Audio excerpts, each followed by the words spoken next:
അയ്യോ അയ്യോ മണിക്കുട്ടാ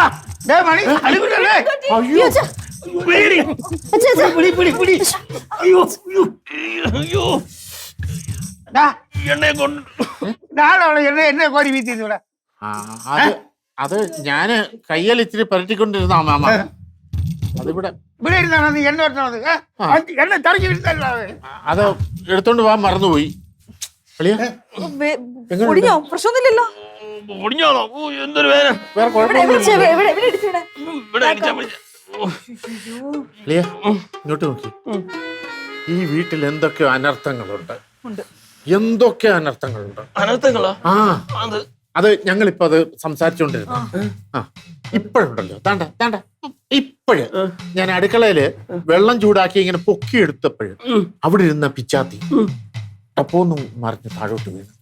എന്റെ കാലേ കറക്റ്റ് വീഴണ്ടായിരുന്നു. Just miss. മുറിഞ്ഞില്ല. അതുപോലെ തന്നെ എവക്ക് വയ്യ എനിക്ക് വയ്യ, മാമന് എനിക്കാവും. കുഴപ്പമൊന്നുമില്ല. എനിക്കാവും. നേരത്തെ തേങ്ങ വീണ് വീഴാൻ പോയില്ലേ തലയില്? ഇപ്പൊ വന്ന് വീണു. തേങ്ങ വീണ കാര്യം പറഞ്ഞപ്പോഴേ ഓർത്തത്. ഞാനിപ്പോ കൊണ്ട് വരാൻ നേരത്തെ നമ്മുടെ ആ വളവിൽ വെച്ച് ഒരു ബസ് എന്റെ അടുത്തുകൂടി ഇടിച്ചില്ല. ഭയങ്കര ഭാഗ്യമായിരുന്നു. ഇടിച്ചിരുന്നെങ്കിൽ അളിയൻ അവിടെ വെച്ച് തന്നെ പടവായനെ.